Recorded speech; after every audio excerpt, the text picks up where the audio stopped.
Bon, alors j'aurai un boulot dans les 24 heures. Non mais vous rêvez ou Je quoi? vous dis que j'aurai trouvé un boulot dans les 24 heures.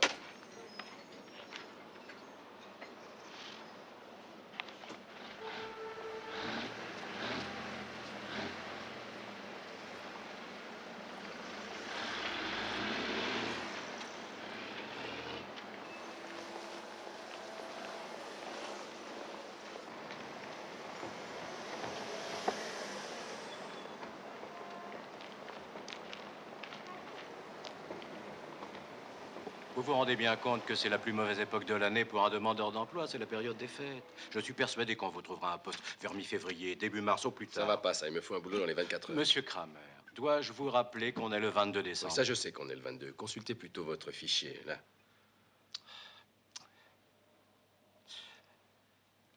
N'importe quoi. Il y aurait peut-être quelque chose chez Norman Craig et Kummel, mais je ne sais pas si... Qu'est-ce que c'est?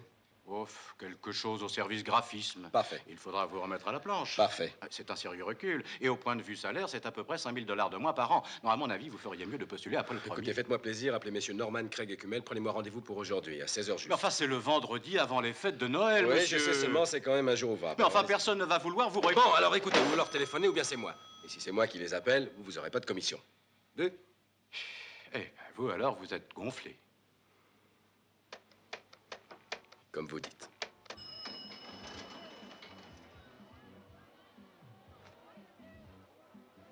Bonsoir, monsieur. Bonsoir, je suis monsieur Kramer. J'ai rendez-vous avec monsieur Ackerman. J'ai rédigé tous les textes de celle-ci. Ça, c'est la campagne la plus performante de notre agence. Et là j'ai fait la mise en page et j'ai écrit une bonne partie des textes. Oui, je dois dire, monsieur Kramer, que tout ceci est extrêmement probant. Merci. J'aimerais y réfléchir et puis vous recontacter. Monsieur Ackerman, y a-t-il un responsable que vous devez consulter avant de... Monsieur Spencer, notre directeur de la création. Pourrais-je voir ce monsieur maintenant? Je regrette, mais il part justement ce soir pour 15 jours de vacances. Je vous arrange un rendez-vous dès son retour. En attendant, passez de bonnes Monsieur fêtes. Ackerman, Voyez-vous, monsieur... Ackerman, je voudrais le voir avant son départ. Mais monsieur Kramer, Je tiens beaucoup à obtenir ce poste. Bon, attendez.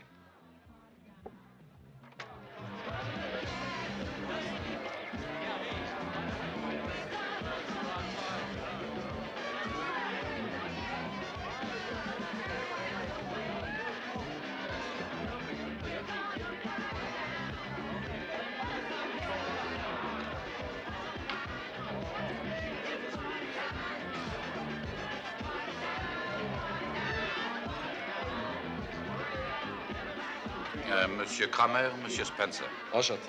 Bon, je vous accorde 10 minutes. Vous avez bien conscience que votre salaire va baisser de 4 800 $ par rapport à ce que vous obteniez chez Ross, Kane et Donovan? Oui, monsieur. Monsieur Kramer, puis-je vous demander pourquoi vous tenez tant à un poste pour lequel vous êtes de toute évidence surqualifié? J'ai besoin de ce travail. Bon, laissez-moi y réfléchir. Je donnerai ma réponse à Jack et il vous contactera. Non, offre unique pour 24 heures, messieurs. Vous avez vu mon pressbook, vous m'avez jugé sur pièce, j'accepte de gagner moi. La seule chose, c'est qu'il me faut une réponse immédiate. Pas demain, pas la semaine prochaine, ni à la fin des fêtes. Alors si vous me voulez, il faut vous décider là, sur le champ.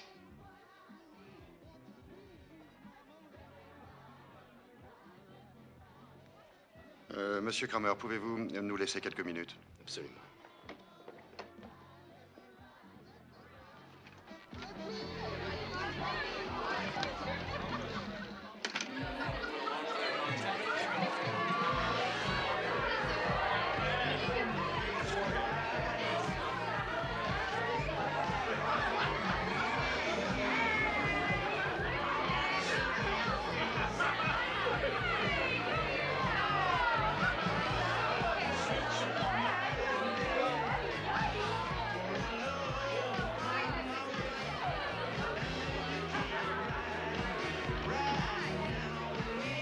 Monsieur Kramer.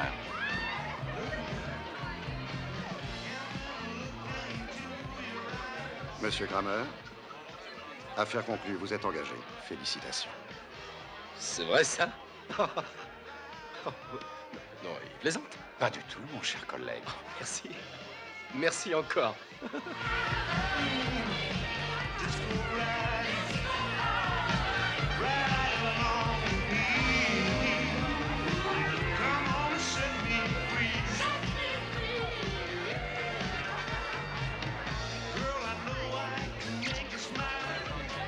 Joyeux Noël.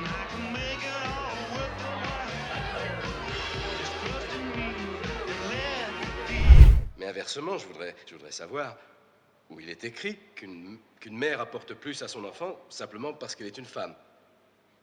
J'ai eu beaucoup de temps pour réfléchir à ce qui fait un bon père ou une bonne mère. Et je crois que ce qu'il faut, c'est de la constance. Je crois qu'il faut de la patience, qu'il faut en plus savoir écouter l'enfant ou faire semblant de l'écouter. Et ça même quand on n'en peut plus. Il faut surtout de l'amour, comme elle disait. Et je ne sais pas plus où il est écrit que la femme a un monopole sur ce marché-là, qu'un homme, du fait qu'il est un homme, ait moins de cœur qu'une femme. Billy a un foyer avec moi. J'ai tout fait pour qu'il soit au chaud. C'est pas parfait, je ne suis pas un père parfait. Il m'arrive de ne pas avoir assez de patience, d'oublier que ce n'est qu'un gosse. Mais je suis là. Je me lève tous les matins, nous prenons notre petit déjeuner, il me parle, et puis nous partons pour l'école. Le soir, on dîne ensemble, et nous parlons, et je lui lis un livre où on s'est fait notre petite vie à nous, quoi. Et on s'aime tous les deux.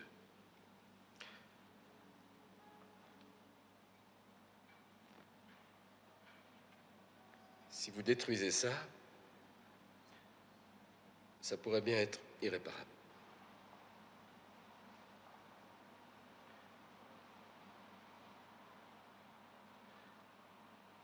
Johanna, fais pas ça, je t'en prie. Lui fais pas ça 2 fois. Merci, Monsieur Kramer. Pas d'autres questions.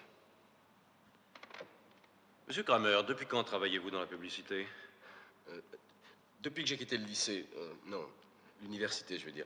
J'ai débuté aux dépêches il y a une quinzaine d'années. Et est-ce que vous avez atteint, selon vous, un certain stade, un palier enviable dans votre profession? Oui, je crois qu'effectivement, je suis très bien coté. Monsieur Kramer, quand vous travailliez chez Roth, Kane et Donovan, quel était votre salaire? Environ 33 000 $ à l'époque où je suis parti. Aujourd'hui, vous travaillez, je crois, chez Norman, Craig et Kummel. Oui. Et maintenant, quel est votre salaire? Je suis presque à 29 000. Est-ce que vous pouvez me donner un chiffre exact? Je gagne 28 200 $.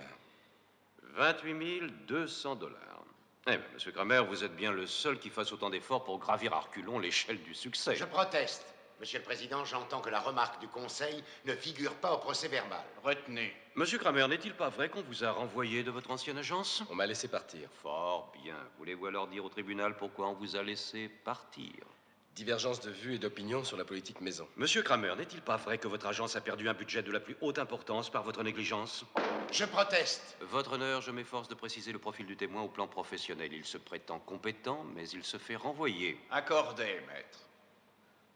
Dans la publicité, vous savez, il n'est pas rare qu'un client, au beau milieu d'une campagne, change de cheval, voit un confrère, ça arrive tous les jours. Monsieur Kramer, n'est-il pas vrai que vous ayez planté là un client au beau milieu d'une présentation importante, arguant du fait que vous deviez parler à l'institutrice de votre fils? Là, il avait un problème à l'école. Mon fils était assis à côté d'un gosse qu'il battait et le mordait. Oui ou non, monsieur Kramer? Oui, mais il mordait... Monsieur Kramer, au printemps de l'an dernier, avez-vous, oui ou non, manqué une date de remise avec la Mid-Atlantique, mettant non seulement votre agence dans une situation pénible, mais lui créant aussi un grave préjudice financier? Ce jour-là, j'ai dû rentrer parce que mon enfant était souffrant. Monsieur Kramer, avez-vous, oui ou non, manqué une date de remise, oui ou non? Mon fils était malade. Monsieur Kramer, répondez à la question.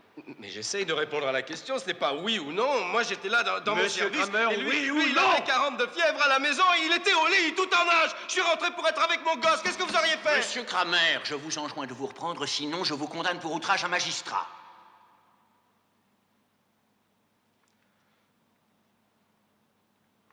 Eh bien, oui, je l'ai raté. Monsieur Kramer, seriez-vous de tempérament violent en plus? Non. Je proteste. Je retire la question. Monsieur Kramer, vous considérez-vous comme un père digne et responsable? Oui, je le crois. Mais n'est-il pas vrai que votre enfant a failli perdre un œil alors qu'il était sous votre garde? Je proteste. Rejeté. Répondez à la question, monsieur Kramer. Je l'avais emmené au parc, il faisait de la cage à poules. Et il est tombé, il a failli perdre un œil alors qu'il était sous votre surveillance. Oui, il est tombé, il s'est coupé. N'est-il pas vrai que vous ayez dit à votre ex-femme que vous étiez responsable de cette blessure qui a défiguré à Je vie votre proteste. enfant? Les procédés du Conseil Ne sont lui avez pas dit inqualifiables. récemment. Quand ça s'est passé, je me suis senti fautif. J'ai eu l'impression que tout ça était ma Je faute. proteste. Monsieur le Président, j'en ai terminé.